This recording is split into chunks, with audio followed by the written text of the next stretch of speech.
centenario para la Facultad de Economía y la Facultad de Derecho, un verdadero honor tenerlos aquí y poder, con una reflexión sobre el aporte a las ciencias jurídicas y a la historia del derecho, hacerle un reconocido homenaje a esta figura tan importante de la historia de Costa Rica y de la universidad. Hemos querido para esta actividad engalanarnos con la presencia de profesores de la Cátedra de Historia del Derecho, quienes se van a referir precisamente a los aspectos más importantes de la trayectoria en el pensamiento jurídico del señor exrector don Rodrigo Facio Brenes. Hemos invitado al profesor Hernán Esquivel Salas, quien en primer lugar se referirá al pensamiento jurídico y político de don Rodrigo Facio. Don Hernán es profesor de la Cátedra de Historia del Derecho y de la Cátedra de Derecho Constitucional. Él es graduado de esta universidad con estudios de posgrado en la Universidad Nacional. Hemos invitado también a don Tomás Federico Arias Castro, quien se referirá precisamente al derrotero docente, universitario, académico y literario de don Rodrigo Facio Brenes. Don Tomás es licenciado en Derecho y graduado de la Maestría Profesional en Ciencias Políticas de la Universidad de Costa Rica. Es coordinador y docente de la Cátedra de Historia del Derecho y presidente de la Academia Costarricense de Ciencias Genealógicas. Además, académico de la Academia Vista Costarricense e integrante de la Asociación La Tertulia del 56 acerca de la historia del presidente don Juan Rafael Mora Porras, entre otras actividades académicas. Y nuestro querido exdecano, el doctor don Jorge Enrique Romero Pérez, docente, catedrático y profesor emérito de la Facultad de Derecho, doctor en Derecho por la Universidad Complutense de Madrid, magíster en Sociología y una persona que ha trabajado por mucho tiempo el pensamiento jurídico de don Rodrigo Facio Brenes. La dinámica de esta actividad será una ponencia por cada uno de los miembros de la mesa por 25 minutos, al cabo de los cuales tendremos la oportunidad de hacer preguntas y comentarios por parte del público. Vamos a sujetarnos al tiempo para que este sea utilizado de manera racional y podamos tener entonces un periodo de discusión y análisis suficiente. Les agradezco mucho la presencia y la participación y le daría entonces en primer lugar la palabra a don Hernán Esquivel para que se refiera al tema.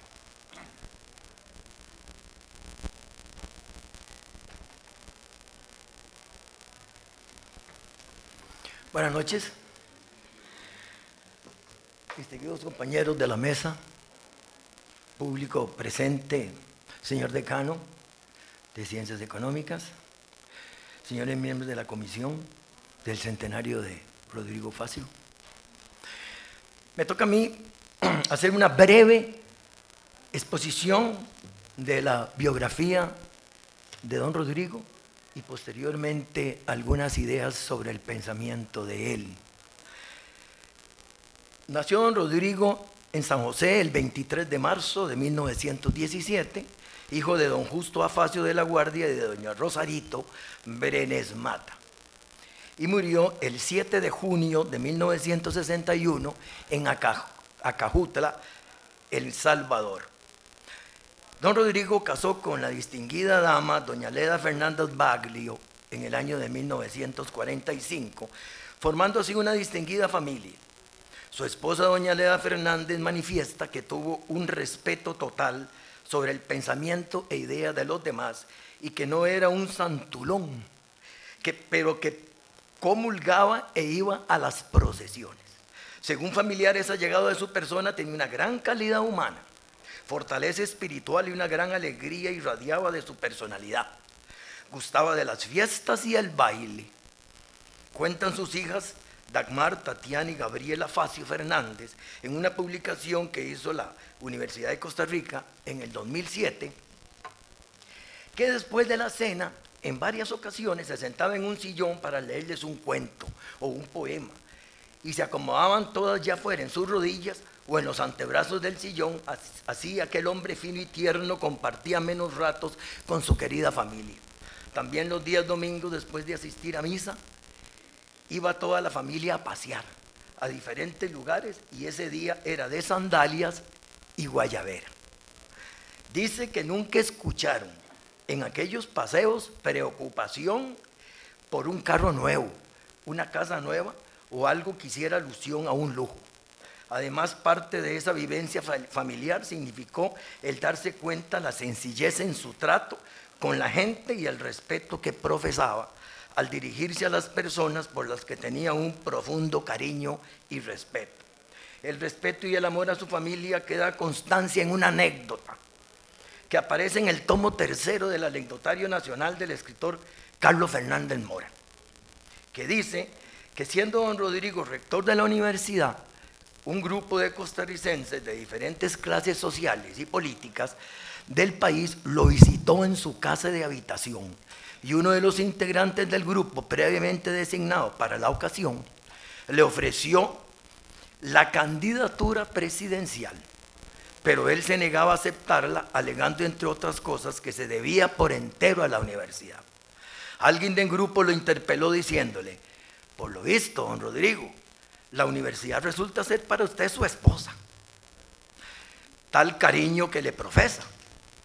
Él respondió: no, mi amigo, mi esposa no es la universidad, sino Leda Fernández.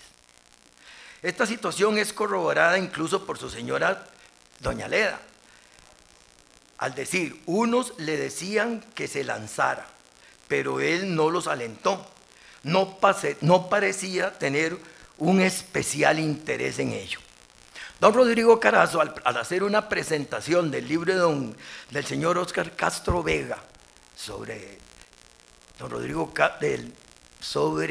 Rodrigo Facio y la constituyente del 49, en la presentación del libro dice don Rodrigo: el libro me hace vivir los sueños costarricenses de aquella difícil época y me lleva a echar de menos la figura de Facio, que lejos de apartarse de la política por su vocación universitaria, como algunos afirman, lo hizo por cuanto siempre se negó a competir, como lo dijo tantas veces, a codazos con ciertos políticos.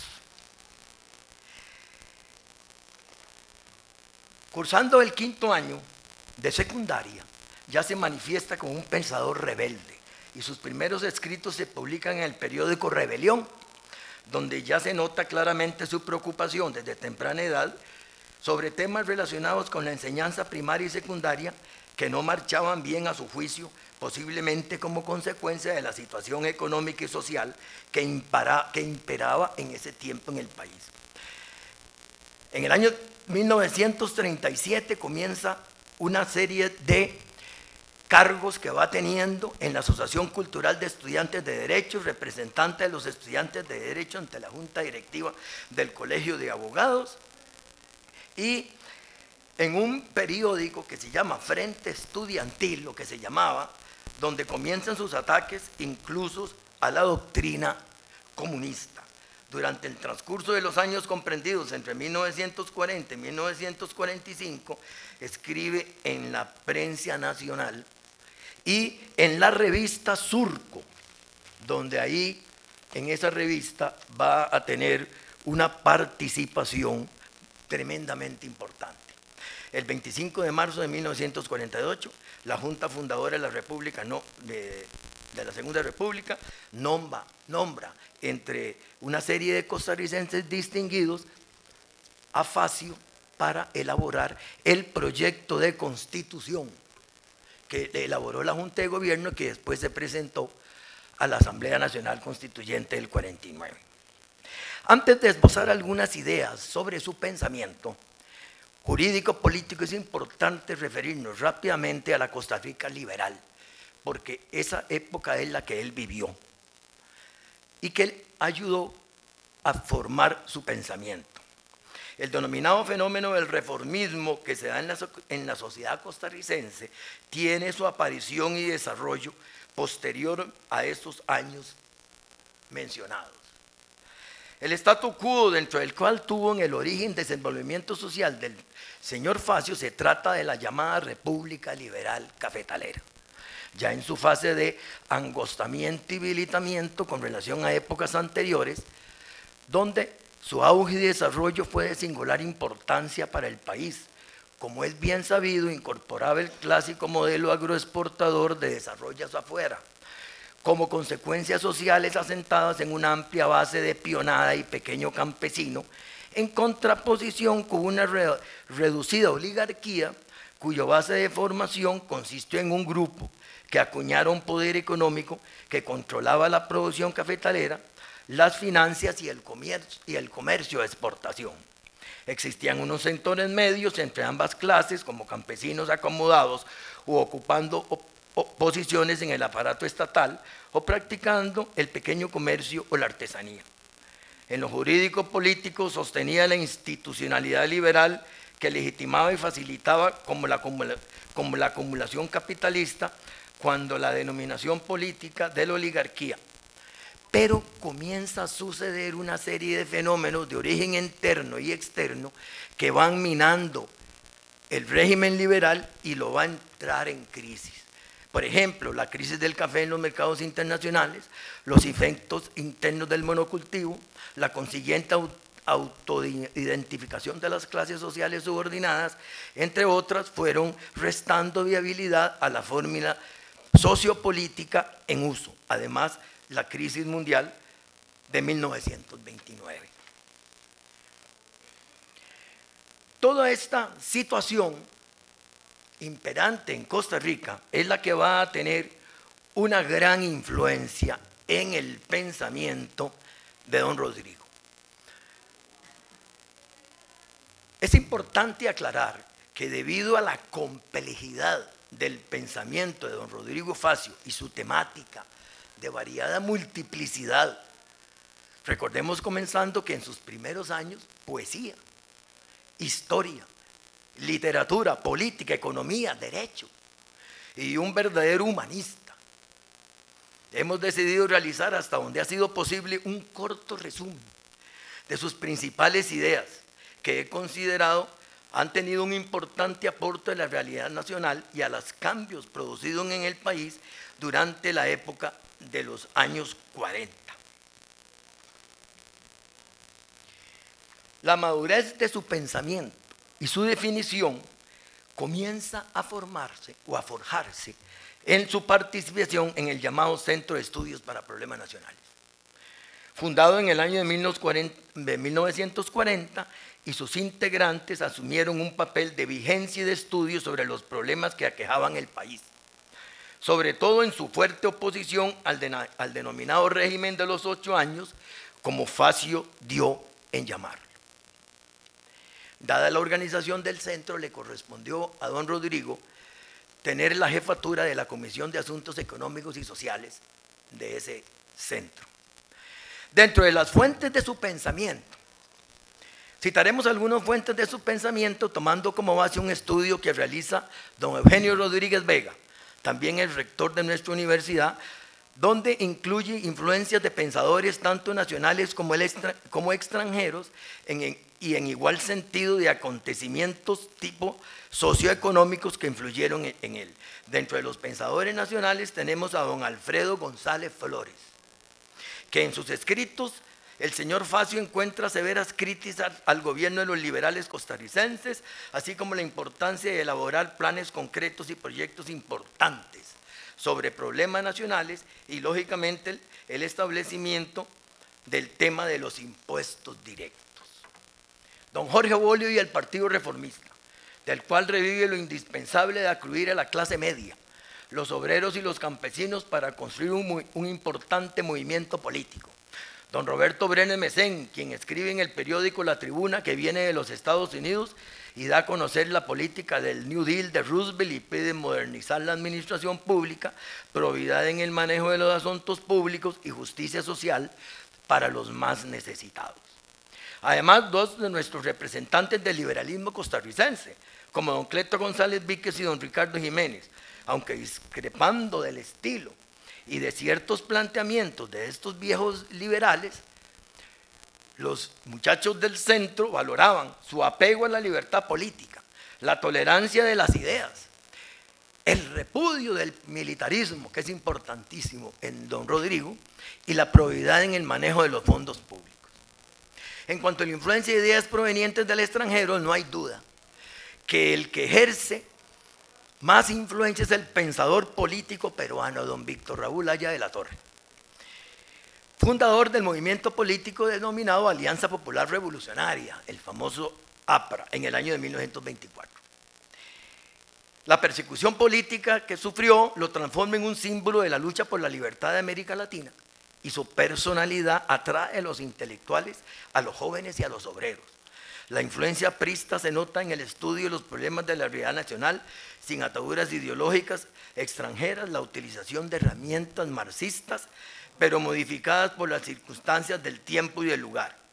La lucha interimperialista con un antecedente nuestro, como la Liga Cívica de 1928, la lucha contra las dictaduras latinoamericanas, la búsqueda de la justicia, sin menoscabo de la realidad política. Además, por supuesto, los pensamientos de Carlos Marx, Lenin, Engels y Harold Lasky en su famoso libro El Estado Moderno. Dentro de los acontecimientos socioeconómicos internos, tenemos la aparición en 1928 de la Liga Cívica de la que les hablaba, compuesta por distinguidos intelectuales de la época, Omar Dengo, Ricardo Moreno Cañas, entre otros, que abogan por la defensa de las riquezas nacionales, el ataque profundo a las compañías extranjeras que poseen el monopolio de la siembra y exportación de banano, la producción y distribución de la energía eléctrica, el transporte por ferrocarril a la zona atlántica, la formación del Partido Comunista, que si bien es cierto, sus programas llaman su atención en su juventud, con el paso del tiempo plantea sus resistencias al partido, pero estudia la ideología marxista en cuanto significa un análisis serio de la realidad social y de la historia. En cuanto al externo, tenemos dos fenómenos de importancia: la Revolución Mexicana y su famosa reforma agraria, ¿verdad? Y el liberalismo colombiano. Ese liberalismo colombiano que comenzó en esos años tiene una influencia también preponderante, sobre todo por un mediador que fue el embajador de Colombia en Costa Rica en ese tiempo, don Plinio Mendoza Neira. Ahí fue donde ellos iban a la embajada, hablaban con el embajador, se enriquecían con sus escritos de esa famosa posición de Colombia en ese tema del liberalismo. Ahora vamos a concretar las anteriores influencias del pensamiento político Facio, sobre todo en lo que él considera el liberalismo político, el liberalismo económico, el desarrollo cepalino y la que es la Comisión Económica para América Latina, y finalmente el reformismo como vía de modernización de la situación del Estado social costarricense. Con relación al liberalismo político, en una serie de artículos publicados en la revista Surca, que les decía que es prácticamente el vocero del centro y donde él prácticamente escribe la mayor de sus artículos, distingue entre liberalismo político y liberalismo económico. Se nota desde esos primeros años, 1940 y 41, su inclinación en los problemas concretos del país, más que empezar en nociones teóricas o eruditas sobre los mismos. Por ejemplo,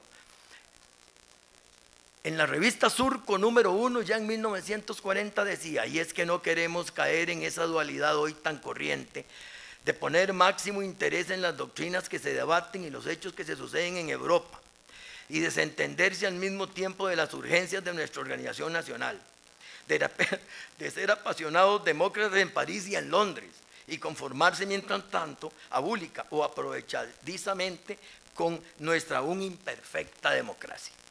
Afirma que el régimen liberal ha traído consecuencias absurdas en la organización social, a la par de la riqueza en manos cada vez más pocas, da lugar a la formación de una extensa clase proletaria. Critica con dureza la democracia liberal costarricense, que debe ser transformada con un amplio sentido social, tomando como base las instituciones que nos legaron los antepasados. Busca el camino de la democracia social, que conserva los valores de la libertad política complementados con la justicia social, insistiendo en ello por el peligro de las dictaduras que pueden tomar el poder. Nuevamente en la revista Surco número 6 dice, de 1940, no es porque el liberalismo haya cumplido ya su rol histórico y sea inadecuado a las necesidades técnicas y sociales actuales, sino porque el liberalismo, cuya existencia es y será básica para el mundo moral y económicamente, aún por mucho tiempo ha venido incumpliendo su auténtico papel. Se refiere a las reformas liberales de Costa Rica de 1884 y 1888 y dice que buscaban establecer un gobierno netamente civil, sin interferencias eclesiásticas, religiosas ni de otro orden, pero que establece un laissez-faire que en la práctica se traduce en casi un absoluto desinterés por los fenómenos colectivos. Sostiene un criterio liberal constructivo moderno, según el cual el Estado no debe ni desinteresarse en un laissez-faire, ni intervenir arbitrariamente en su funcionamiento. Estimaba que la democracia liberal republicana era un sistema político adecuado para la realización del hombre, en cuanto ser libre y merecedor de dignidad y justicia. Este régimen democrático debe garantizarle al hombre libertad política y libertad económica y social. No debe, por tanto, quedarse en la simple enunciación de derechos y garantías individuales y sociales escritos en la Constitución o Carta Magna, sino que debe ir a la realidad misma y cristalizarse en esa realidad. Liberalismo económico. Facia considera que el liberalismo clásico y tradicional está superado, ya que es preciso que el Estado intervenga en la vida colectiva para garantizar la libertad efectiva, eliminar o aliviar las luchas sociales o para promover el bienestar de la comunidad. Los elementos que integran el planteamiento del liberalismo económico son los siguientes. El Estado debe intervenir en la economía y en el resto de la vida de la comunidad o con una finalidad específica, el lograr el bien común, el bienestar de la comunidad. El Estado implementará la planificación administrativa y económica como un medio de utilización racional de los recursos que tenga el Estado, y en lo que respecta a la empresa privada, la planificación será iniciativa optativa, o sea, no vinculante, no obligatoria. La planificación obligatoria es al Estado. Respecto al sistema capitalista, dice que hay que renovarlo y robustecerlo. Las medidas que debe tomar el Estado van dirigidas a modernizar su maquinaria y las estructuras de tal sociedad, por lo que se quiere eliminar las distorsiones y las irregularidades que ha generado el liberalismo político económico sin freno y utilizado por los grupos de poder oligarquías para fortalecerse aún más con ello. Se debe retornar a la concepción del sistema democrático liberal ortodoxo, vale decir, con un profundo respeto al hombre y en función de su bienestar, engarzándose de esta forma con la tesis del estado de bienestar o estado capitalista del bienestar, que busca buscar el nivel de la vida de los componentes de la colectividad. Con el desarrollismo o el modelo cepalino concuerda que propiciaba el desarrollo sin salirse de las estructuras tradicionales, pues concebía la economía neoliberal o sistema económico con intervención estatal. Esto es una tesis que mantiene el doctor don Luis Barahona y también que mantiene aquí presente el doctor Jorge Enrique Romero Pérez. Leyó don Rodrigo a Keynes y establece una relación entre el Estado y la economía, un replanteo del esquema liberal tradicional. En esta relación el Estado debe intervenir como ordenador de la economía. Este enfoque de Keynes lo combina con la posición de la CEPAL, dentro del cual Costa Rica debía lograr un desarrollo socioeconómico integrado a nivel nacional. Por ello, la planificación nacional y local era de gran importancia, con el fin de aplicar esas medidas profundas, inmediatas y concretas de interés para las mayorías sociales. Divide la economía nacional en tres actividades, en tres sectores. Actividades monopolizadas, en que el sujeto es el capital extranjero, fuerzas hidroeléctricas, navegación aérea, ferrocarril del Atlántico, y aquí recomienda, según el caso, expropiación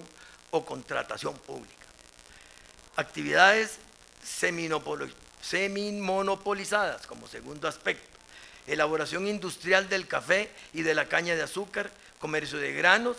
Aquí cabe el control público directo o indirecto por medio de organizaciones cooperativas. Como tercero, actividades sometidas al mercado libre, producción agrícola e industrial de pequeños propietarios. Aquí se recomienda la organización cooperativa apoyada por el Estado y la acción coordinada de las instituciones autónomas. En su obra, Estudios sobre Economía Costarricense, nos habla don Rodrigo del liberalismo constructivo y propone el impulso a las cooperativas, un impuesto progresivo sobre la propiedad inculta y para los cafetaleros un impuesto sobre la renta, ley de salarios mínimos y protección a los trabajadores por accidentes laborales. Estas ideas las encontramos en la revista Surco 38 y 39 de los años 1943 y 1944.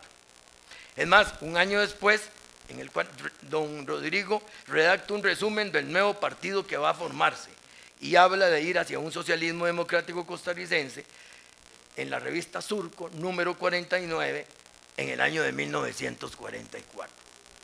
El autor de comentario pretende reformar las estructuras sociales, políticas y económicas del país que venían en vigencia desde la primera mitad del siglo XX, posterior a 1953, con el primer gobierno constitucional de Figueres, pues ya su gestión venía desde la Junta Fundadora de la Segunda República.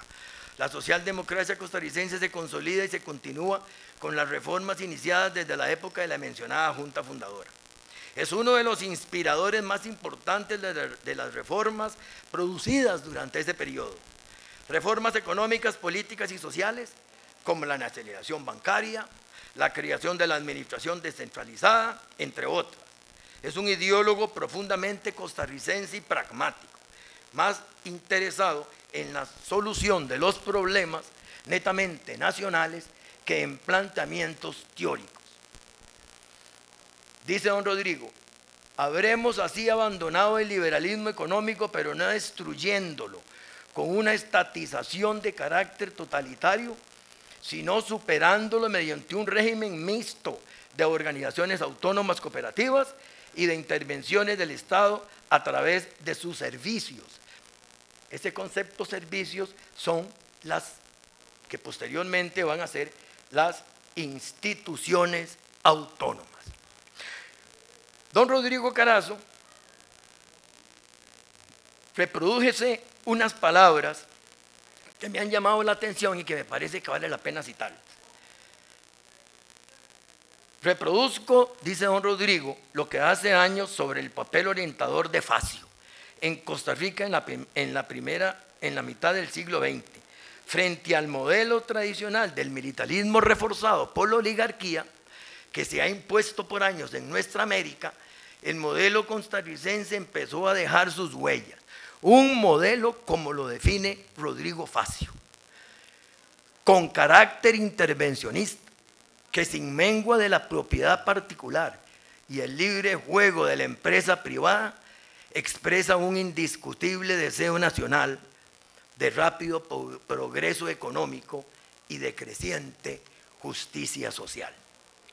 Cuando don Rodrigo Facio fue declarado por la Asamblea Legislativa benemérito de la patria, mediante el decreto número 397 del 22 de noviembre de 1961, hay una carta que me he permitido leer que manda su esposa, doña Leda Facio, al secretario en ese tiempo de la Asamblea Legislativa, agradeciendo el gesto. Pero oigan qué carta más emotiva. Fue con la más viva emoción que tuvimos conocimiento mis hijas y yo, lo mismo que doña Rosarito de Facio, era la mamá, del acuerdo tomado por esa honorable asamblea el día 22 de noviembre, mediante el cual se otorga a mi marido, Rodrigo Facio, el muy honroso título de benemérito de la patria. El otorgamiento de tal excepcional honor para Rodrigo será por nosotras eternamente agradecido y mitiga hasta donde puede nuestro gran dolor. Mis chiquitas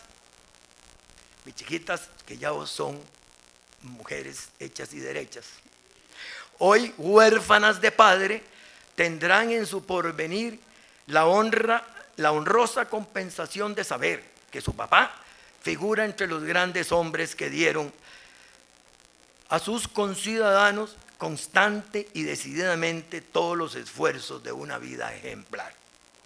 En mi propio nombre, el de mis chiquitas y en el de doña Rosarito, la madre de Rodrigo, ruego presentar a la Asamblea Nacional nuestro más emotivo agradecimiento por la honrosa distinción. Muy atentamente, doña Leda de Facio. Muchas gracias.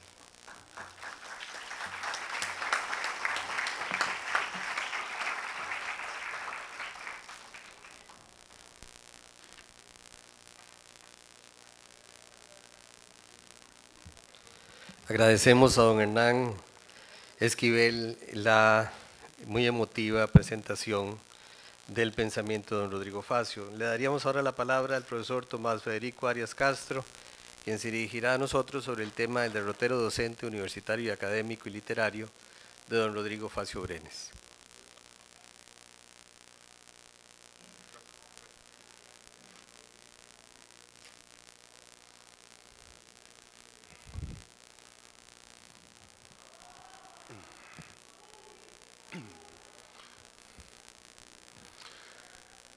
Señor decano de la Facultad de Derecho Alfredo Chirino, señor Jorge Enrique Romero, señor Hernán Esquivel, señor Carlos Palma, decano de la Facultad de Ciencias Económicas, señores integrantes de la Comisión Centenario de don Rodrigo Facio, estimadas y estimadas gente del público que hoy nos acompaña, yo quisiera, con su gentil permiso, antes de iniciar mi disertación, agradecer de la manera más sentida al señor decano Chirino por habernos cursado esta muy valiosa invitación para participar en este absoluto y merecido homenaje a la figura de don Rodrigo Facio Brenes, por mucho uno de los personajes más importantes de Costa Rica en general y de nuestra universidad en particular. Nos narra el poeta griego Homero en su inmortal Oda a la Ilíada, en uno de los capítulos antes de que partan a las playas de Troya a luchar estos dos pueblos entre griegos y troyanos, un episodio bastante simbólico, bastante significativo. Aquiles, personaje principal de esta obra, se encuentra con su madre, la diosa Tetis, y ante la pregunta existencial de si debe viajar a las playas de Ilión, dígase Troya, a pelear contra Héctor, contra su hermano Paris y contra su padre Príamo, o si por el contrario debe quedarse en Grecia y no participar en un evento que a todas luces no es de su incumbencia. ¿Cuál es la respuesta de su madre? Hijo mío, si tomas la opción de quedarte aquí en Grecia, vivirás mucho tiempo, tendrás una familia, tendrás hijos, estos tendrán nietos, pero al cabo de unas generaciones tu nombre se olvidará, nadie te recordará y con el paso del tiempo tu nombre se disolverá en el recuerdo de los individuos. Si por el contrario tomas la opción de viajar a Troya y ahí indefectiblemente encontrarás la muerte, lo cierto es que tu nombre perdurará para siempre, será recordado por todos y tu nombre será entonces elemento consustancial a la historia de tu patria. Todos sabemos, señoras y señores, cuál fue la decisión de Aquiles. Tomó la decisión que tenía que tomar en ese momento y el destino que le deparaba. Y es ese paradigma intelectivo el que se cumple de manera inexorable en la figura de don Rodrigo Facio. Una persona que decidió tomar el destino de su vida en sus manos y hacer de eso algo brillante. Es así como efectivamente en este año que estamos celebrando el centenario de su nacimiento y después de esa etapa de escuela primaria en la Buenaventura Corrales y de su etapa secundaria en el Liceo de Costa Rica, a los 19 años entra en 1936 en la otrora Escuela de Derecho que había sido creada en 1888 al cierre de la Universidad de Santo Tomás. Esto lo que lo va a llevar de manera brillante es que apenas a tercer año de carrera, sus compañeros lo escojan de manera unánime para que lo represente ante la Junta Directiva del Colegio de Abogados, tal y como se estilaba en aquella época, y tan solo un año más tarde, en 1938, se convierte en presidente de la Asociación de Estudiantes de esa escuela de Derecho. Dicho derrotero lo llevará entonces a que 2 años después, en diciembre, propiamente el 20 de diciembre de 1941, don Rodrigo se convierta en colega, es decir, se convierte en licenciado en Derecho. Pero señoras y señores, no en cualquier licenciado. En 1941 le corresponde el honor a esta universidad de que se gradúe la primera generación de juristas de esta casa de enseñanza. Decimos esto porque apenas 10 meses antes, para ser exacto el 7 de marzo de ese año, en 1941, gracias a la impronta del doctor Rafael Ángel Calderón Guardia, de don Luis Demetrio Tinoco, de don Alejandro Alvarado Quiroz y don Gonzalo Martín, como decano primero de esta facultad, don Rodrigo se convierte en el grupo de los primeros 14 abogados que va a graduar esta escuela, ya no como escuela de Derecho, sino como Escuela de Derecho de la Universidad de Costa Rica, tal y como lo atestigua precisamente su título. Es en ese momento y en esas coyunturas y en esas circunstancias cuando en 1942 don Rodrigo ya da muestras de una brillantez fuera de lugar. Apenas 2 meses más tarde de su graduación es invitado por el decano para que imparta el curso de Moneda, Banca y Finanzas en la carrera de Derecho. Y de tan solo 6 meses más tarde se le invita a que sea partícipe también de la Cátedra de Filosofía del Derecho, ambas de esa Escuela de Derecho. Y véase que hago bastante énfasis en la palabra escuela porque la palabra facultad todavía no existe en nuestro país, faltará una década para esa circunstancia. 1943 simplemente le va a significar terminar, diríamos nosotros, de coronar un sueño. Si bien es cierto la formación jurídica de Facio siempre fue de jurista, sus anhelos intelectuales siempre fueron de economista, aunque no tenía esa carrera. Y algunas de sus páginas más brillantes están precisamente en la carrera de economía. Y es así como, de la mano de Luis Demetrio Tinoco Castro, quien funda la Facultad de Ciencias Económicas Sociales, esta en la que estamos hoy en día, en 1943, de los pocos profesores de la Facultad de Derecho que son invitados a participar en ese proyecto, nada más y nada menos, está el joven Rodrigo Facio Brenes, quien va a ocupar 2 cátedras, la de Doctrinas Económicas y la de Teoría de la Ocupación. Eso lo lleva a que en 1945 la universidad, ante la repentina muerte del poeta y literario Rogelio Sotela, decida nombrar un nuevo secretario de esta universidad. ¿Cómo no? Por un voto de sus colegas, es nombrado secretario general de la Universidad de Costa Rica. Y durante ese binomio, en 1945-1947, desempeñará de manera brillante ese cargo, hasta que precisamente en ese año 47 se le nombra, diríamos nosotros, de la manera más justa, como segundo decano de esta Facultad de Ciencias Económicas y Sociales, sustituyendo a quién, precisamente a don Luis Demetrio Tinoco Castro. Durante el próximo quinquenio ejercerá ese cargo y en 1952, diríamos nosotros, como el más merecido de los reconocimientos de la comunidad universitaria a uno de sus más brillantes integrantes, se le escoge como 4º rector de la Universidad de Costa Rica, sucesivamente después de don Alejandro Alvarado Quiroz, de don José Joaquín Jiménez Núñez y don Fabio Baudrit Solera. Luego, cuando finalice ese periodo en 1961, será sucedido entonces por don Fabio Baudrit Moreno, don Carlos Monge Alfaro y don Eugenio Rodríguez Vega. La trayectoria laboral de Facio, por otra parte, no se queda atrás, señoras y señores.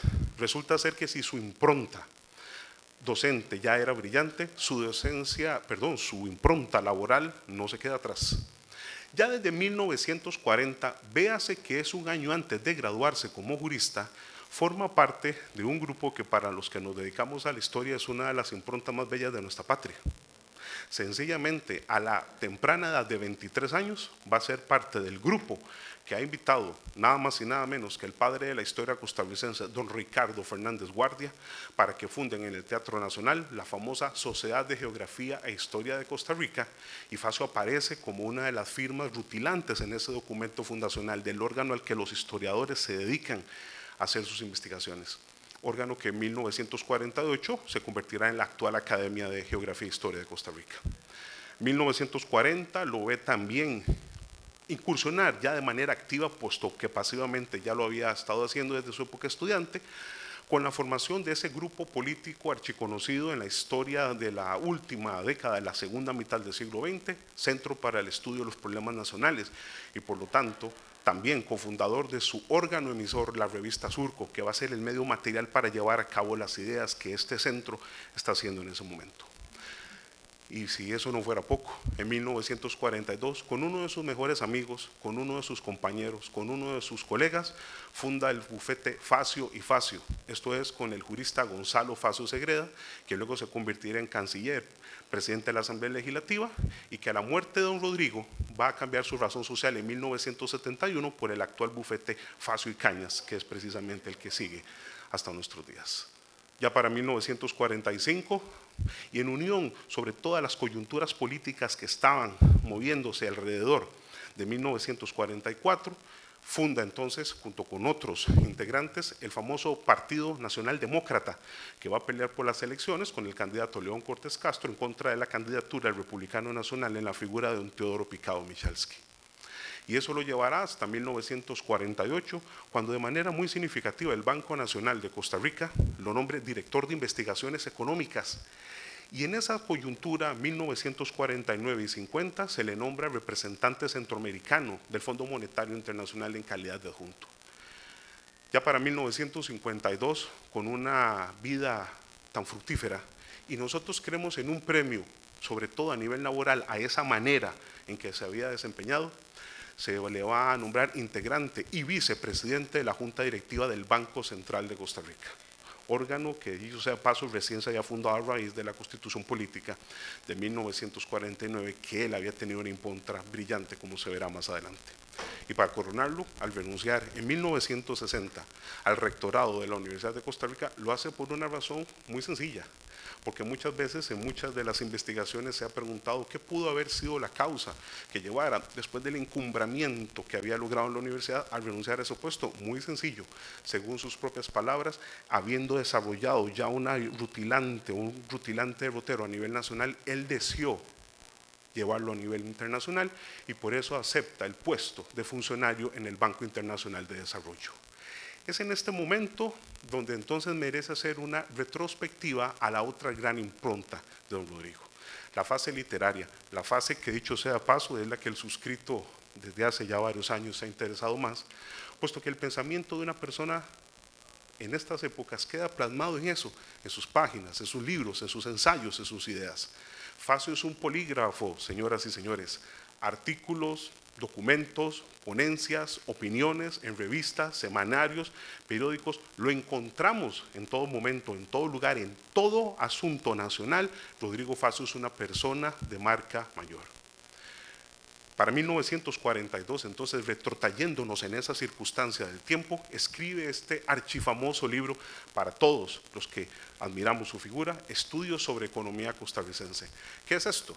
Su nombre pareciera indicarnos que pertenece a la Facultad de Ciencias Económicas. No, el original de esa tesis en Derecho es precisamente su elemento de graduación como abogado, lo que viene a demostrar otra vez esa conexión, ese nexo causal que siempre quiso establecer con la rama de las ciencias económicas. Para 1943 escribe uno de sus libros menos conocidos, El Centro ante las Garantías Sociales. Esto ya marca esa figura de Facio de manera de un costarricense que está por encima de banderías e ideologías. Me explico.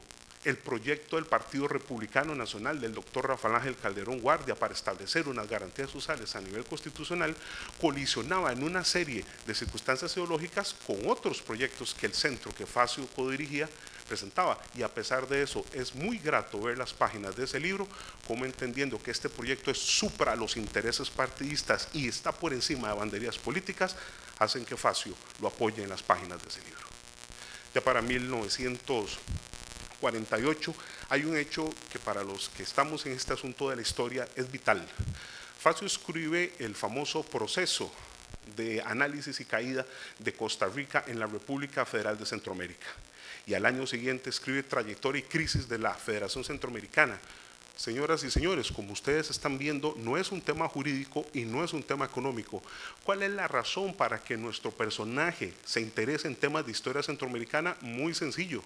Es que en ese año del 48 se están celebrando los 100 años de la declaratoria del doctor José María Castro Madrid de la República de Costa Rica, y por lo tanto de esa idea de que Costa Rica tenía 100 años de no pertenecer a ningún órgano centroamericano, como había sido otrora la República Federal de Centroamérica. Facio se hace eco de esas circunstancias y por eso diríamos nosotros una nota al pie de página.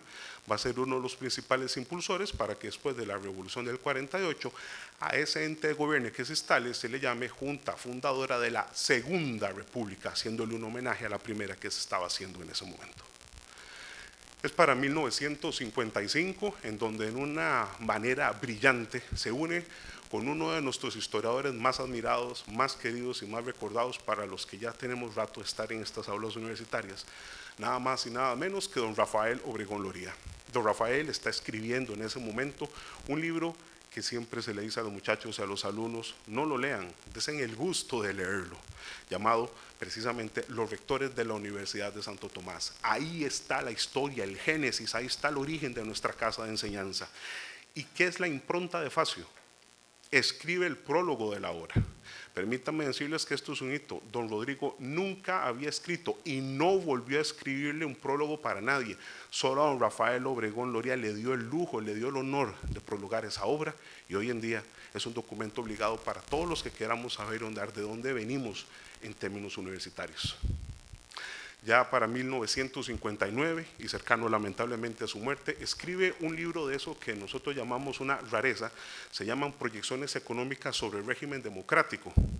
El libro per se no es aquí lo interesante, es que ante una serie de ideas novísimas, como el señor Esquivel ahora nos hablaba sobre elementos de la CEPAL, del FMI y del Banco Internacional de Desarrollo, un estudiante de Derecho no está de acuerdo con esas nuevas ideas y un estudiante de Derecho se opone vehemente a esas ideas. Está en quinto año y resulta ser que este chiquillo escribe una carta pública.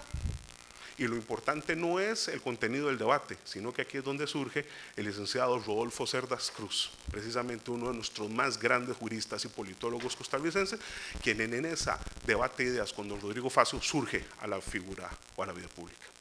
No vamos a entrar aquí a hablar de otras de las, diríamos nosotros, facetas de Facio.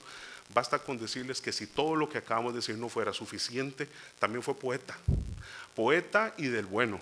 Escribe sus primeros poemas en la revista El Estudiante, en la revista El Seguro, en la colección Ariel, en la revista Surco. Nos impresionó mucho saber que su primera obra poética es a los 9 años, siendo un niño, y se le publica precisamente una oda a los niños, y sin lugar a dudas sus obras más importantes están desperdigadas en el repertorio americano de don Joaquín García Monge, en donde tiene más de 40 publicaciones. Pero he querido, con su permiso, en la noche de hoy, dejar dos elementos para cerrar esta disertación, que me parece que son los más importantes literaria, docente y nosotros diría intelectualmente hablando.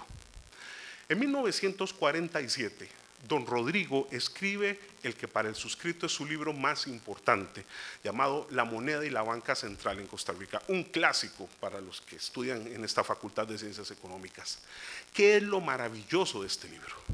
Resulta ser que ya desde 1926 se había escrito el primer libro de economía en Costa Rica, Historia Monetaria de Costa Rica, el cual había sido sucedido de un segundo libro llamado Historia Financiera y Económica de Costa Rica, ambos ¿de quién?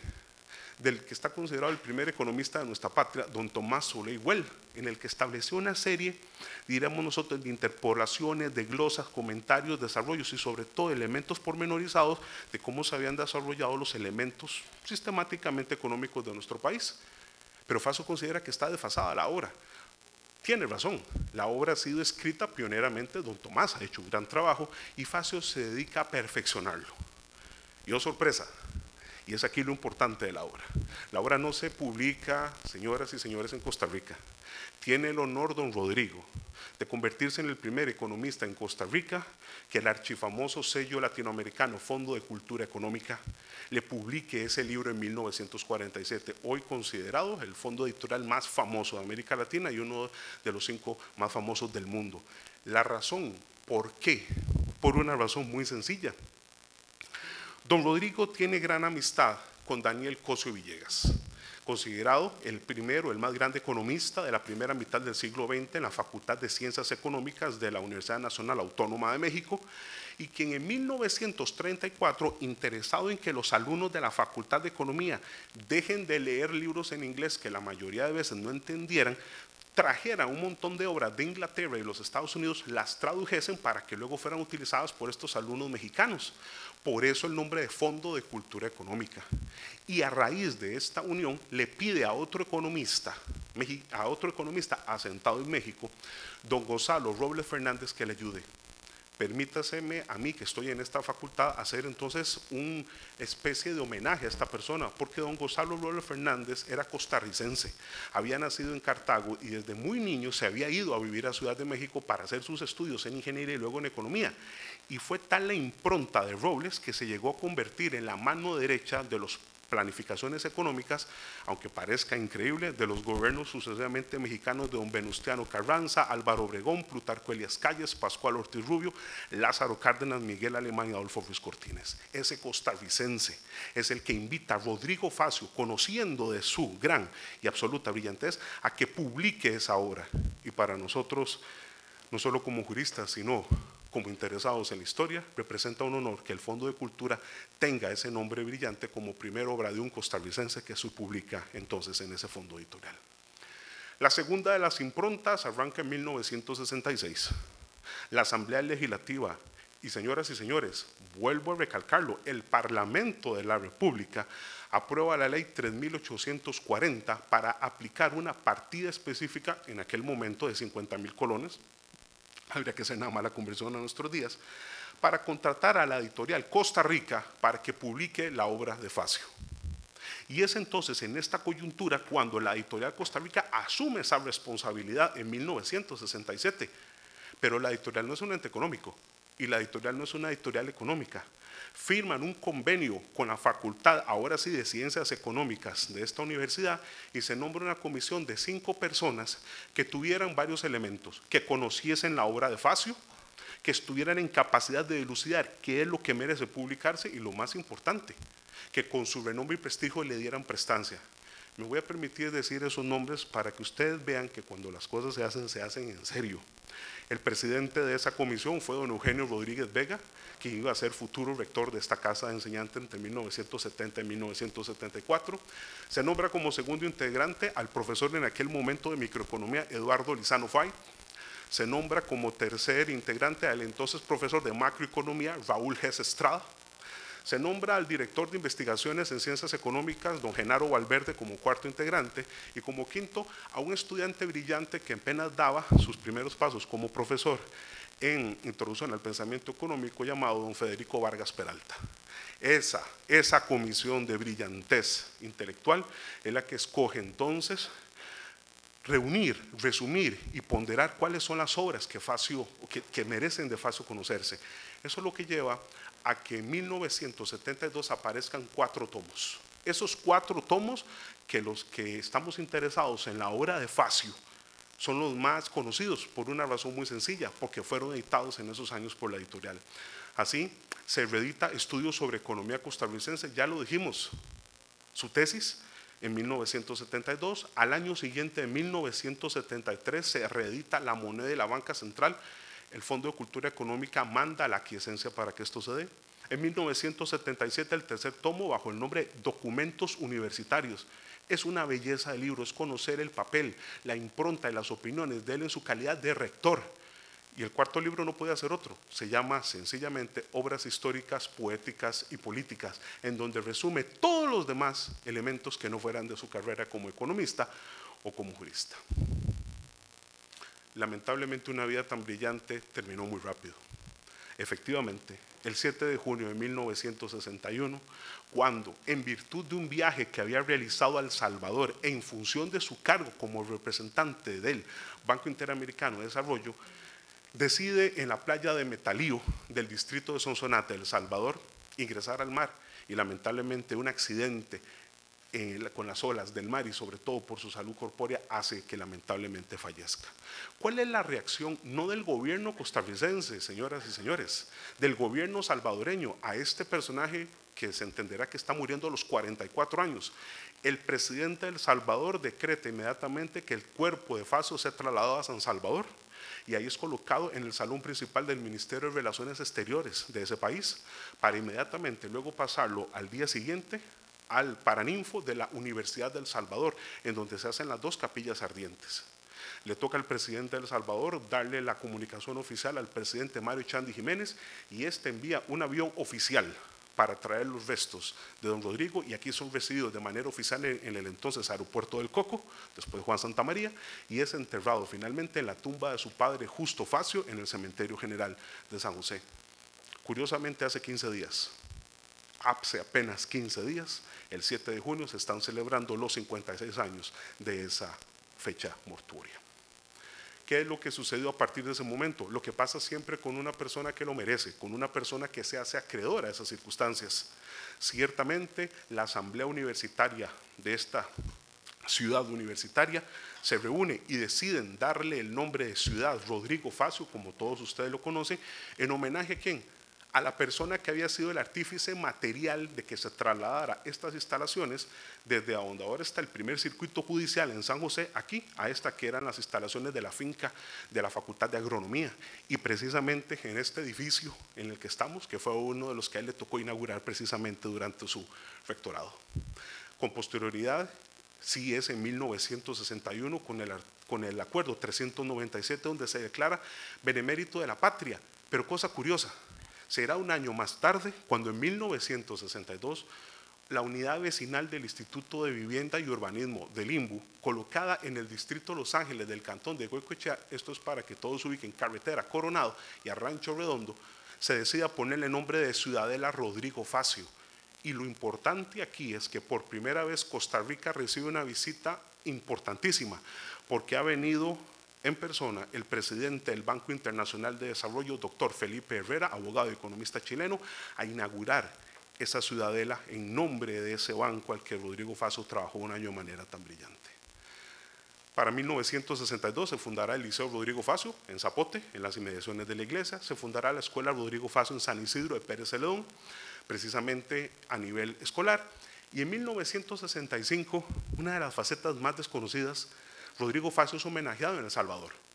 La municipalidad de Sonsonate hace un cenotafio, un monumento mortuorio en su honor, precisamente en las inmediaciones de la playa de Metalío donde se ahogó, y la calle actualmente que dirige desde la ciudad de Sonsonate a la playa de Metalío se llama precisamente calle Licenciado Rodrigo Facio, como un honor hacia su persona. Queriendo terminar, nada más decirle que esta universidad hizo lo que tenía que hacer, no solo con ponerle el nombre a nuestra ciudad universitaria, sino que todos ustedes saben que frente a la biblioteca Carlos Monge está ubicada una estatua de cuerpo entero de don Rodrigo, que con un detalle que permitiría a los alumnos, a los muchachos que están aquí, fíjense en lo que él tiene en la mano izquierda, nada más y nada menos que es el escudo de la Universidad de Costa Rica, sosteniendo precisamente esa creación que él hizo por antonomasia. Es así, señoras y señores, que después de haber tenido el gusto de hacer esta presentación sucinta sobre la vida tan brillante de alguien que merecía precisamente hablarse, podemos decir que es cierto, sí se cumple el paradigma, sí, al igual que Aquiles, al igual que Homero nos lo narra, Rodrigo Facio tomó la decisión de tomar el destino de su vida en su mano y hacerlo brillante. Hay personas, individuos, personajes que son necesarios para explicar un día, un mes, una época, a veces unas etapas, pero hay personajes que se hacen imprescindibles para explicar la historia de Costa Rica, que se hacen valiosos para eso. Rodrigo Facio tiene las dos connotaciones, señoras y señores. Es imprescindible hablar de él para entender la historia de Costa Rica en la segunda mitad del siglo XX y sencillamente rutilante para entender la historia de nuestra Universidad de Costa Rica como casa de enseñanza. Yo les agradezco la atención y buenas noches.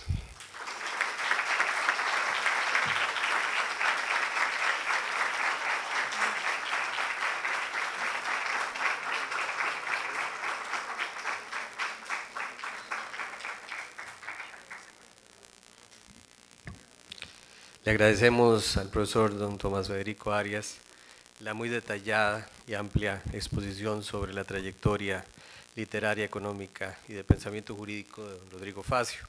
Ahora le concederíamos la palabra a nuestro querido exdecano, profesor emérito de la Facultad de Derecho, don Enrique Romero Pérez, para que se refiera al papel de don Rodrigo Facio como constituyente durante los trabajos de la preparación de nuestra Constitución de 1949.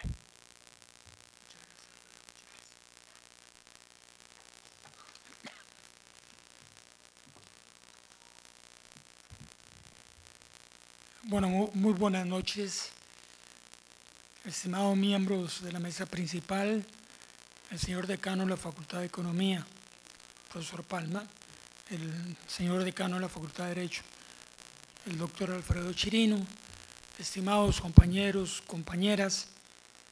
Efectivamente, a mí personalmente me ha llamado poderosamente la atención esta celebración.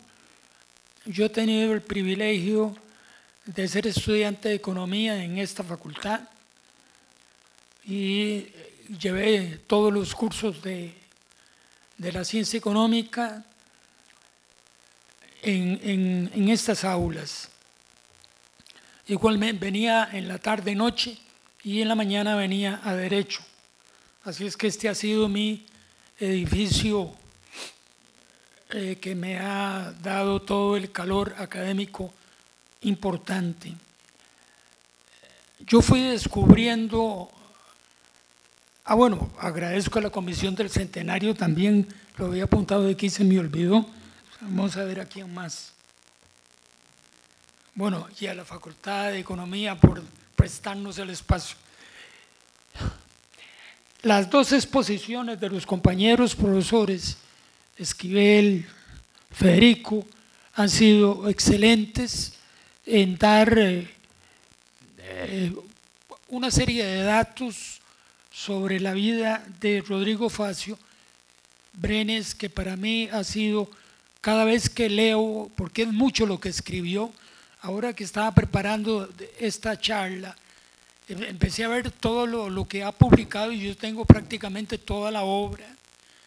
Doña Leda, en vida, me dio el archivo personal de don Rodrigo y yo tengo ese archivo con poemas, las oraciones de la bendición para la familia, un escrito sobre el aborto cuando era muy joven, defendiendo que una mujer que puede tener el peligro de su vida puede abortar con el resguardo médico.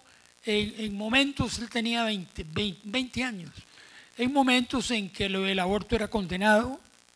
Él defendió la Revolución Cubana en una reunión de escritores y académicos en Chile, al año de que, digamos en el 60, cuando Fidel y su grupo toma el poder en Cuba, Facio con otros intelectuales, yo tengo el documento original, firma apoyando la revolución que comienza con Fidel Castro. Obviamente La Nación, que siempre ha sido el representante interesante de la ultraderecha, lo atacó. Cuando Rodrigo Facio publica otro trabajo sobre la planificación económica de un régimen democrático, y planificar, el ama de casa planifica, todos planificamos. Y planificar es teniendo recursos escasos y necesidades múltiples, hay que ir asignando esos recursos de acuerdo a una serie de prioridades. Eso se hace en todo el mundo y se ha hecho siempre, desde los hombres primitivos hasta hoy. Entonces La Nación lo vuelve a atacar, que eso es socialismo, que es comunismo. Es decir, La Nación ha sido paradigmática en su posición ultraderechista, cavernícola, reaccionaria. Atacado en el TLC, que lo atacamos y no ha dado ningún resultado. Osquitar Arias dijo que los que andaban en bicicleta iban a andar en motos Triumph y que los que andaban en motos iban a andar en BMW. O sea, mentiras de ese tipo. Es un relajo. Que sea tan mentiroso, con el apoyo del gobierno de Estados Unidos, el apoyo de todos los medios de manipulación y de desinformación colectivos. Entonces también Rodrigo Facio escribe la planificación de un régimen democrático diciendo lo importante que es racionalizar la asignación de los recursos económicos que son limitados frente a necesidades ilimitadas. Y la nación, otra vez la ultraderecha, es que es una caverna, pero es interesante porque ese tipo de posiciones enseñan, ilustran, y es lo que le sirve de orientación al capitalismo extranjero y a los reaccionarios capitalistas nacionales. Entonces, realmente en ese sentido, Rodrigo Facio tuvo una serie de posiciones ideológicas llamativas. La planificación, instituciones descentralizadas, ahora lo vamos a ver, que en ese momento era toda una novedad. Lamentablemente, el proyecto de constitución que elabora el grupo de Figueres, que gana en la guerra civil del 48, con Rodrigo Facio a la cabeza, ese proyecto lo llevan a la constituyente. Y la constituyente, que son ulatistas, gente de derecha, que ya están con el calor y el apoyo de la nación, que hace pocos años se había fundado, rechazan el proyecto. Y entonces toman la Constitución de 1871 para empezar a hacerle remiendos, parches. Pero Rodrigo Facio y su grupo, son 4 diputados titulares y 2 suplentes, dicen, no, aquí lo que hay que hacer es bombardear ese proyecto con mociones. Vamos a ir proponiendo mociones, las vamos a defender y en esas mociones van el proyecto de constitución que nosotros hicimos. Y eso fue lo que hicieron. Lo interesante es que Rodrigo Facio gana esa pelea ideológica con los grupos de ultraderecha en la constituyente, porque el Partido Comunista lo habían eliminado. Entonces, ahí no había ningún representante de izquierda, era la derecha y la ultraderecha, y grupos del centro como los centristas, es decir, el grupo que gana el poder a la cabeza con José Figueres Ferrer. Esto es interesante porque con esas mociones van logrando cosas relevantes. Yo nada más las voy a puntualizar porque no hay tiempo. Nada más diría que Rodrigo Facio hizo un excelente resumen en la revista de la Universidad de Costa Rica, número 13, está en internet, de 1956, que se llama La Constitución Política de 1949 y la tendencia institucional. Entonces yo nada más voy a puntuar lo que Rodrigo Facio, con el apoyo de constituyentes, logró introducir en la Constitución Política, que todavía hoy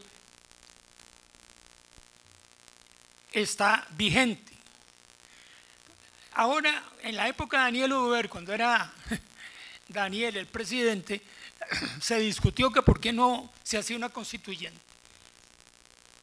Pasó la calentura y se olvidó. A los años volvió otros calenturientos a decir que es que los problemas del país estaban en la Constitución y había que cambiar. En México ya han hecho más de 600 reformas a la Constitución del 1917 y aquí ya más de 100 reformas. Lo interesante es que entonces incorporan el Tribunal de Elecciones en la Constitución. Todo esto está en la Constitución. A esas alturas hay gente que ha dicho, que se me está olvidando, que la Constitución, la que ahora existe, hay que cambiarla. Y han puesto de ejemplo la platina. Bueno, ya la platina la arreglaron. Ponen de ejemplo la corrupción. Eso no tiene nada que ver con la Constitución política. La Constitución política es un marco global general normativo para el país. Los problemas de corrupción, de mala administración, de desorden administrativo, los problemas de la caja, que el gobierno tiene un perro amarrado y no paga, que la empresa capitalista nacional tampoco paga las cuotas. ¿Eso qué tiene que ver con la Constitución? Eso, nada.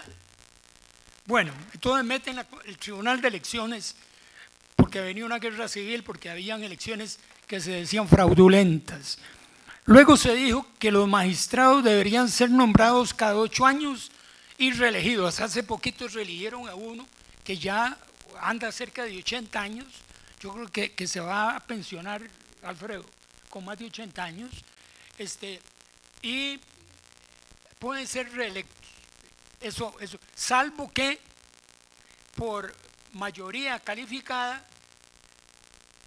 los diputados del momento digan que no lo reeligen, entonces no lo reeligen. Pero ha habido unos casos vacilones en donde han faltado 2 votos, 4 votos, 5, pero ahí salieron adelante dejando los pelos en la cerca ahí. El otro es que no haya una reelección sucesiva del presidente. Ya está el caso arregladísimo de Osquita Arias para que se volviera a montar en la burra del poder. Que los vicepresidentes fueran de elección popular, que los ministros de gobierno pudieran ser censurados, pero no destituidos. Y ya más de uno lo hubieran destituido ya. Y con esos ministros que ha habido, que Dios nos coja confesados. Entonces, cuando ha habido censuras, el presidente lo que hace es que lo quita de un ministerio y lo pone en otro o lo manda de embajador, pero no pasa nada.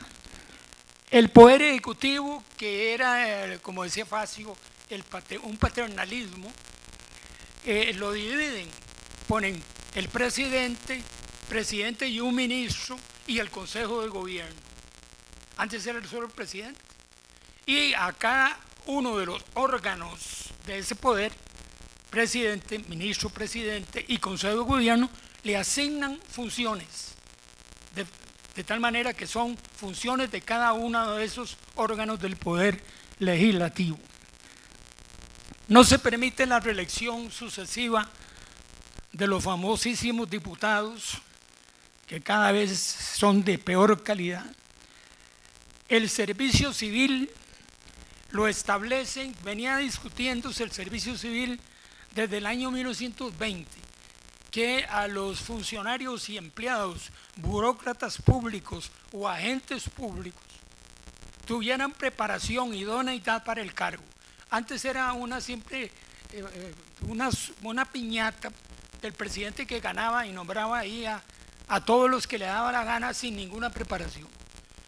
A partir del 49 hay el servicio civil, pero otra vez los movimientos mafiosos hacen que el servicio civil sea solo para el poder central, y en el poder descentralizado no hay. De todas maneras, a estas alturas el servicio civil está totalmente desprestigiado. Lo han debilitado, no sirve para nada, es un desastre. Si qué van a hacer con el servicio civil, no se quieran hacer. La Contraloría General de la República la establecen. Antes había, desde la época del brujo del Irazú, que era Ricardo Jiménez, un centro de control, fiscalizar la hacienda pública, esa es la teoría. Pero ese centro de control estaba en las oficinas del presidente de la República y por tanto no fiscalizaba nada. Ya con la Constitución del 49 se establece como un órgano auxiliar del Poder Legislativo, que es el que nombra el órgano contralor y el subcontralor. Y hasta el momento, bueno, tal vez lo diga yo, que soy interesado, yo trabajé como 7 años en la Contraloría y ahí recibí una formación como burócrata público muy buena. Y de tal manera que yo sigo siendo defensor de la Contraloría, pero por esa razón personal. Hay un sesgo subjetivo ahí. Luego, bueno, a la Contraloría hay que decirle ahora que había que quitarle lo de las licitaciones, todo lo que tiene que ver con la contratación administrativa y establecer un tribunal, como lo tiene Honduras, como lo tiene Chile, Panamá también lo tiene, mejorado, un tribunal de contratación administrativa, como hay un tribunal docente, un tribunal en otras áreas, solo para la materia de contratación, y quitarle eso a la Contraloría, porque la Contraloría es juez y parte, es la que autoriza los presupuestos, autoriza las licitaciones, revisa todo el trámite, Entonces hay que quitarle eso y hacer un tribunal administrativo solo para esa materia de los contratos.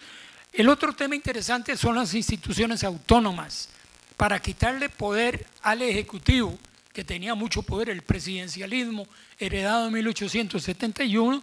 Entonces crean instituciones descentralizadas a cargo de como la Fuerza y Luz, después como acueductos y alcantarillado, estaban los bancos, seguros, etc.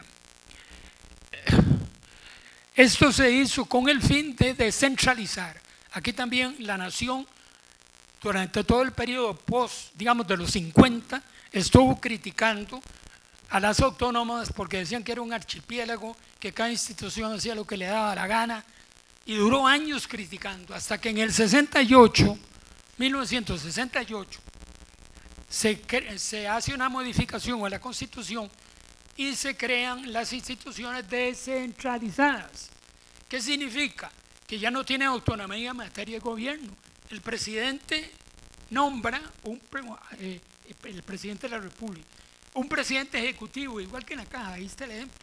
En cada institución descentralizada, en la caja hay representantes patronales de los obreros y hay un control del poder ejecutivo. Sí, ahí está la presidenta de la caja en el tema del 1% para del IBM, y la quitó, porque ¿quién no la nombró? El presidente. ¿Quién la quita? El presidente. El que nombra, destituye. Entonces, a partir del 68 se establece lo que llamaron en esa época, el 4-3 y las presidencias ejecutivas, para amarrar todas las instituciones descentralizadas al poder ejecutivo. Lo que pasa es que con el tiempo, como antes, cuando se hizo en el 68, estaba Liberación Nacional y lo que era el calderonismo en Unificación Nacional o Partido Republicano. Pero después se diluyó y el 4-3 perdió vigencia. Pero las presidencias ejecutivas siguieron amarrando a las instituciones descentralizadas. Pero ¿qué ocurrió? Que en el título de instituciones autónomas que tiene la Constitución no quitaron el label, el rótulo, dejaron autónomas y ya no hay autónomas. Las únicas autónomas constitucionalmente son las municipalidades y las universidades públicas. En esto hay un error, pero grave, de uno de los últimos votos, bueno, de este año, de la Sala Cuarta. O sea, vamos a ver si me acuerdo. Que en la UNED, una jefe administrativa va a la Sala Constitucional, le dicen que convierte el amparo en inconstitucionalidad, le resuelven la inconstitucionalidad y dicen, pero eso por ignorancia, bueno, digamos que es ignorancia con H, que los puestos administrativos de jefatura son iguales que los puestos del auditor, porque el auditor está nombrado por 8 años, pero por tiempo indefinido, Y la Contraloría General de la República es la que autoriza el nombramiento y autoriza la destitución. En última instancia, el contralor de esta universidad llega a ser un empleado de la Contraloría General de la República, porque el Consejo Universitario no lo puede destituir per se y ante sí, sino que le tiene que pedir permiso a la Contraloría General de la República para nombrarlo y para destituirlo. Entonces, el error de la sala está en que equipara el puesto del auditor, que sí es indefinido, a un puesto administrativo cualquiera. ¿Por qué? ¿A dónde fue que eso ocurrió? En un tribunal contencioso y en la sala primera, que ahí se presentó el auditor de la UNED. La UNED dijo que era por 8 años y la sala primera con el contencioso que era indefinido. Entonces la sala lo copia, la sala cuarta o el cuarto de sala o la sala día cuarta. Y entonces esa sala día cuarta dice que es lo mismo un jefe administrativo que el auditor y lo equipara y la UNED perdió. El problema es que eso después lo vuelven a invocar para esta universidad y para las otras públicas, y ya está el precedente, y como la sala no tiene apelación, ese es un relajo inconstitucional, que la sala no tenga apelación. Ha metido la pata muchas veces. ¿Y cómo lo resuelven? Como no hay apelación, simplemente dice, en el voto número tal, en el considerando 3, no se lea así, léase de esta manera. Así es como lo resuelven. ¿Ah? No se lea de esa manera, fe ratas. Porque como no tiene apelación, claro que tiene que tener apelación, hay que controlarla. ¿Cuál es la manera? Crear tribunales constitucionales que tengan apelación a la sala, porque no puede haber una super sala que conozca las apelaciones de la sala, pero sí se pueden crear tribunales constitucionales inferiores a la sala que resuelvan en primera instancia y luego se puede apelar a la sala. Pero en fin, eso es lo de las instituciones autónomas, está en ese sentido. Y posteriormente crean en la jurisdicción contenciosa administrativa, que es para que los famosos ciudadanos puedan ir al tribunal a pelear contra el Estado. Antes, el primer tribunal que se creó en los años 60, una ley copiada literalmente de la española, porque quien la copió, que descanse en paz, fue a estudiar a Madrid con un profesor que bueno, también yo no sé si está con nosotros o prefirió irse, Jesús González Pérez, que fue el creador de la ley del contencioso en España, en los 50. Entonces, este alumno, que voy a omitir el nombre, de aquí de Costa Rica, que era juez, se va a Madrid, estudia con González Pérez, viene y copia la ley española, y esa ley española en los años 60, a principios del 2008, de este siglo XXI, no sirvió. De cada 10 juicios contenciosos, el Estado ganaba 9. Y no es un relajo. Claro que es un relajo. Como el Estado, ese Estado corrupto, arbitrario, etcétera, va a ganar 9 juicios de 10. Bueno, ahora la situación está ridícula y absurda, pero al revés. Crearon con un código contencioso administrativo tribunales contenciosos que resuelven, pero ya la sala primera, que es la que conoce, está totalmente colapsada. Entonces están durando otra vez 4, 5, 6 años para resolver. ¿Por qué? Hicieron un embudo. Bueno, ya verán a ver cómo resuelven eso. Entonces voy a terminar con estas pocas indicaciones. En marzo es recordar los hitos de esta temática. En marzo del 48 se anulan las elecciones de febrero del 48. El 1 de mayo se firma el famoso pacto de Figueres-Otilio Late para ir arreglando lo de la posguerra civil. El 8 de mayo del 48 se instala la Junta de Gobierno con Figueres a la cabeza. El 20 de mayo del 48 la Junta nombra 9 personas para redactar el proyecto de constitución que luego la reaccionaria y derechista constituyente del 49 lo rechaza. El 3 de septiembre del 48 la Junta de Gobierno convoca a elecciones para nombrar la Asamblea Nacional Constituyente, el 3 de septiembre. El 8 de enero del 49 se nombra formalmente, ya hecha la elección. Y el resultado es el Unión Nacional, que es Otilio Late, toda la derecha conservadora, tiene 34 diputados, el Constitucional, que también es de derecha, 6, el Socialdemócrata, donde está Rodrigo Facio, 4, pero aquí hay que decir algo que es interesante que nadie dice, que me estoy cayendo ya, y es, Rodrigo Facio es el ideólogo de esa generación, digamos anticomunista, Calderón Picado, el gobierno de Calderón Picado. Pero no es un furibundo y furioso anticomunista, no lo es. Él hace una serie de matizaciones ideológicas de corte democrático y por eso habla del liberalismo colombiano y de la democracia, para no entrar en el furor anticomunista totalmente irracional. El Centro de Estudios para los Problemas Nacionales, que el ideólogo es Rodrigo Facio, se une en 1945 con el Partido Acción Demócrata, fundado por Alberto Martín Chavarría, que era como una derivación, pero rebelde, del partido de León Cortés, que era el Partido Demócrata. Se unen en el Teatro Latino ahí por el Paseo de los Estudiantes de la Iglesia de la Soledad, como 200 metros yendo para Desamparados. Y se reúnen un domingo del 45 y vean lo que pasa, que es a lo tico. Figueres, Alberto Martín, Rodrigo Facio, los cabecillas, dice, bueno, vamos a fundar un partido nuevo. Dice, pongámosle social republicano. Yo tengo las actas.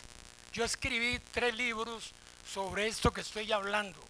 Tengo 3 libros publicados, incluso el último,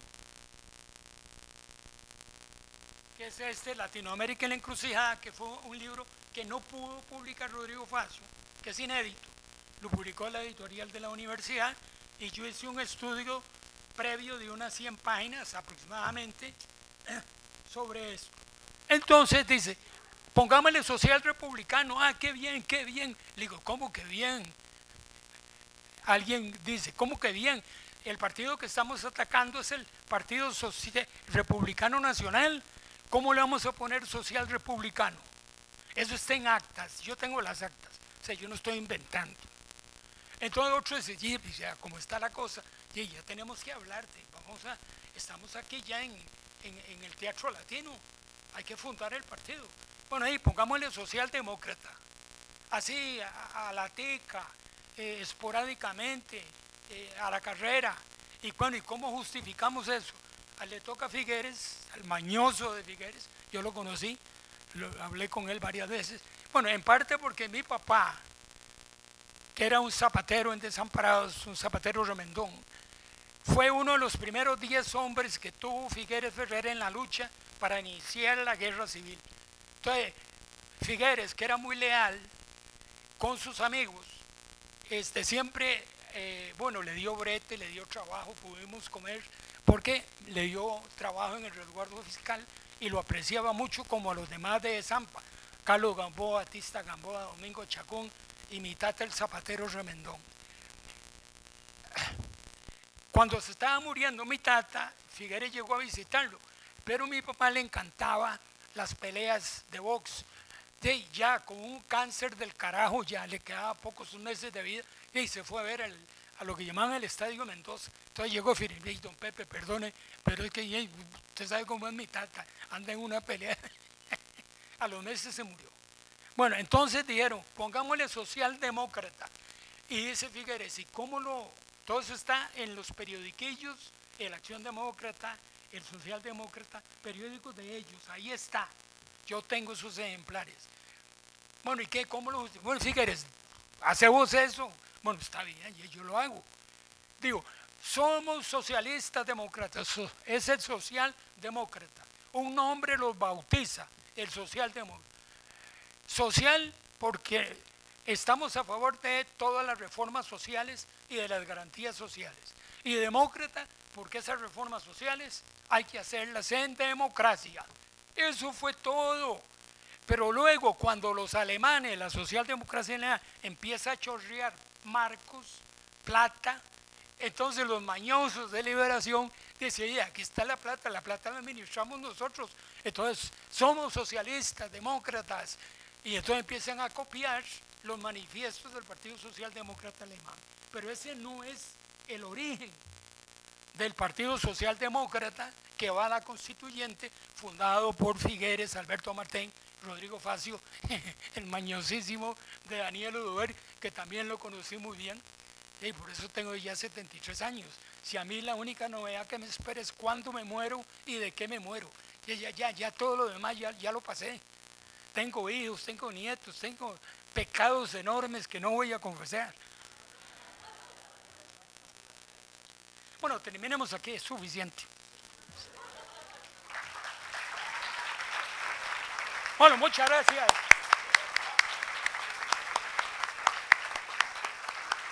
Muchas gracias, muchas gracias.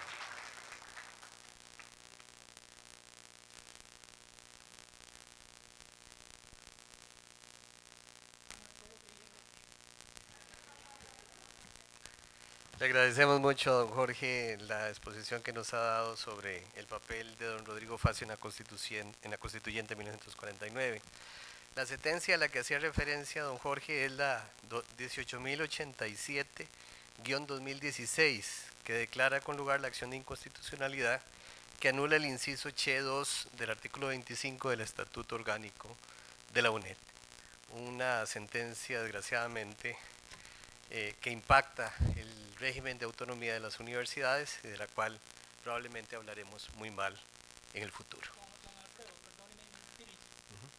Esta referencia a esas dos sentencias, ya tengo el artículo publicado, bueno, no publicado, no, escrito, y está en imprenta los últimos 8 votos erróneos de la sala cuarta. Perdón. Muchas gracias, don Jorge. Abriríamos ahora un espacio de comentarios y preguntas a las exposiciones que han sido escuchadas y le traería entonces ahora la palabra a quienes en el público deseen hacer alguna participación.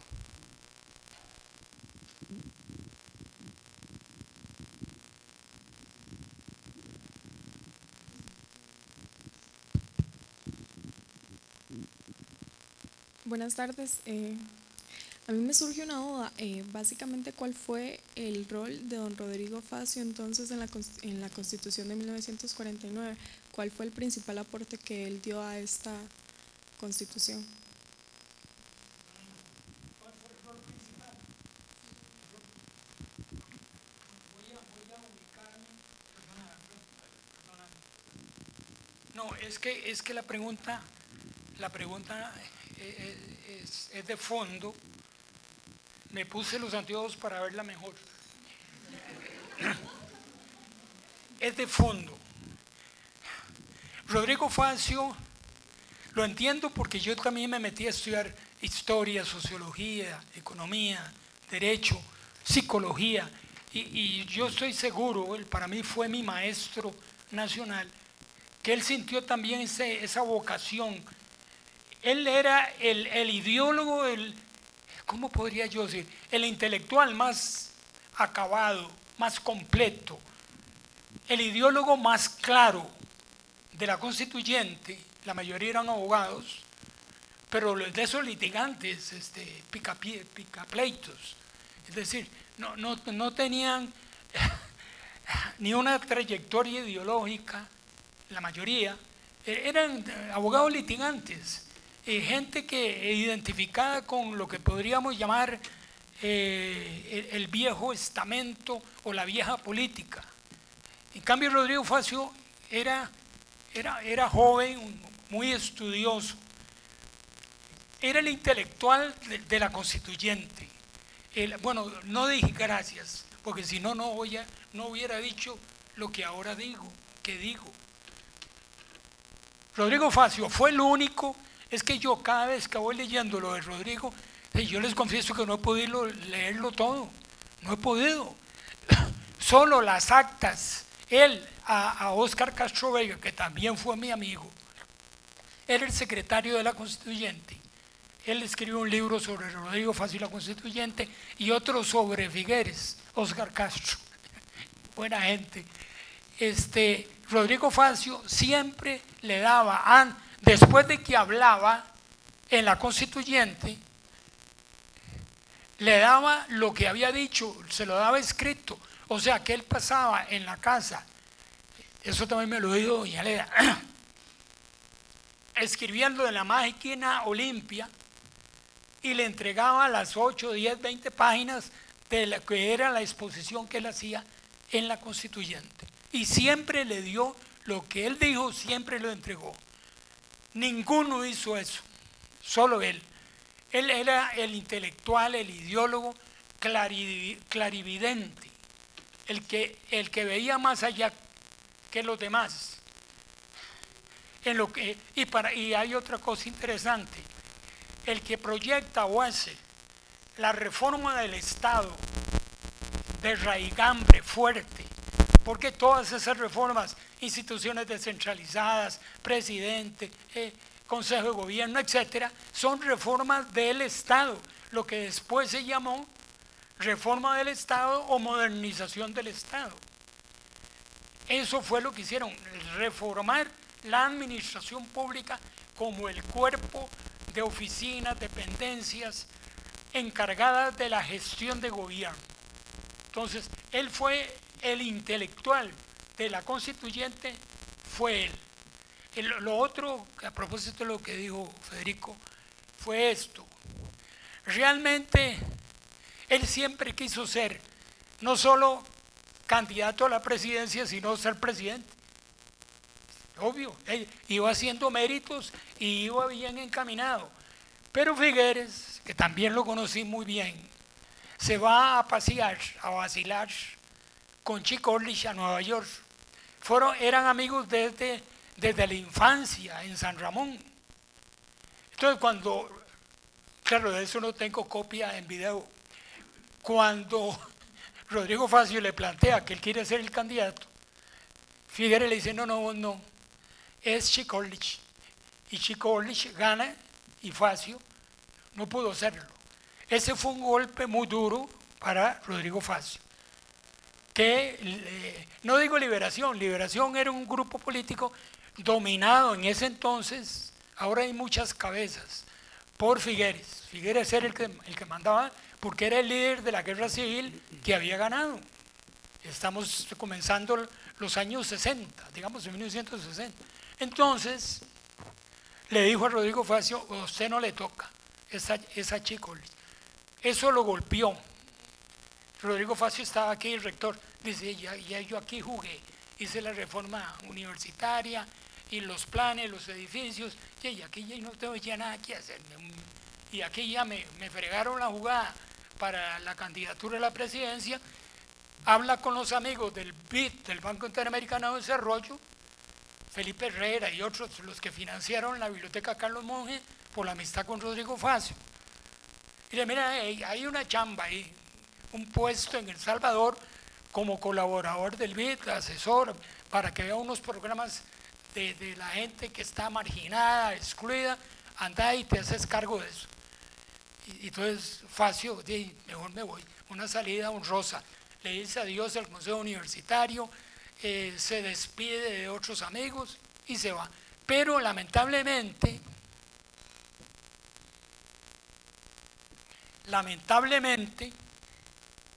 se ahoga en una playa de El Salvador. Se ahogó. Quedemos ahí.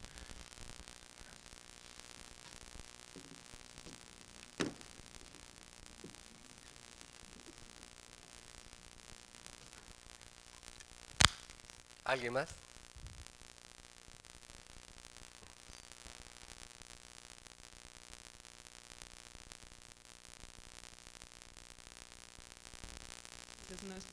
Muy buenas noches.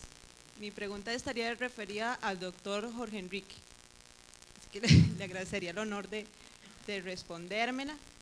Y bueno, la historia, lo grande de la historia es cómo engrandece nuestro futuro. Ya sea, en mi concepto, ya sea porque lo positivo nos permite poderlo transmitir. Y en el pasado lo que sea negativo nos permite no volverlo a repetir. Y en esto, mi pregunta va referida a lo siguiente. ¿Estaría usted de acuerdo en la nueva constituyente que se quiere hacer? Sí, gracias. Gracias. Pero no se ponga tan seria. Vacile un poco. Vea.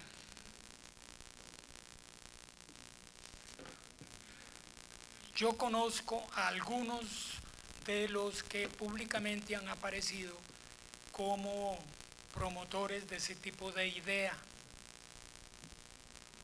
Gente que conozco y que aprecio. Pero en las mismas familias hay diversidad de criterios. los hijos, los papás, la mamá, la suegra. Entonces yo también tengo un criterio diferente. Yo personalmente considero que los problemas del país, administrativos, económicos, de diversa naturaleza, no están enraizados o localizados en la constitución política. La constitución política es un marco fundamental normativo que da líneas generales y amplias, que luego esas normas van dando lugar a una cantidad de leyes para ir materializando los principios y las instituciones que están en la Carta Magna. Pero los problemas del país, cualquiera, piensen en cualquiera, el hambre, la desocupación, la prostitución infantil, los problemas del Ministerio de Obras Públicas, la falta de agua en Guanacaste, etcétera, eso no tiene que ver con la Constitución, nada. Es un problema de que el país necesita. Yo personalmente creo que hay un gran déficit de hombres y mujeres de gobierno capaces para administrar bien el país. Y ustedes que son jóvenes, ya yo soy un roco y ahorita me muero, pero ustedes son jóvenes. Y ustedes están de acuerdo conmigo que la clase política no solamente es incapaz, ineficiente, vagabunda, no sabe para dónde va, solo orientada por los negocios, que es el negocio fácil, la plata fácil. Eso lo sabemos. Si yo aquí les preguntara quiénes están de acuerdo conmigo, todos levantan la mano. Porque eso es evidente, hasta un ciego se da cuenta de eso. Entonces no ve ahora los políticos que aparecen, no sea usted canalla. Es decir, hágame el favor. ¿Qué creen? ¿Que somos unos idiotas que simplemente nos ponen a votar y como imbéciles vamos a votar, a elegir a gente incapaz que no conocemos, que sabemos que son unos mañosos, que andan viendo a ver cómo la agarran fácil? No puede ser. Ahora, el problema está en nosotros mismos. Nosotros tenemos que hacer nuestros políticos, formar nuestros dirigentes y que salgan de nosotros, del pueblo. No que venga el capital extranjero a dar plata o el capital nacional para fortalecer un grupo y que se monte porque se monta por plata, con propaganda, con todo lo que el dinero produce, para manipular a la gente, engañarla, que es lo que han hecho con nosotros. Entonces, la respuesta está en cada uno de nosotros, en cómo enfrentarnos a esa mafia, a esa corrupción política. Si nosotros no lo hacemos, olvidémonos. Lo único que merecemos es que nos trague la tierra o nos parte un rayo, porque somos incapaces de poner manos a la obra y cada uno bretear por el futuro de nosotros y de nuestros hijos. Eso es lo importante. Gracias. Y no aplauden, díganme una cosa.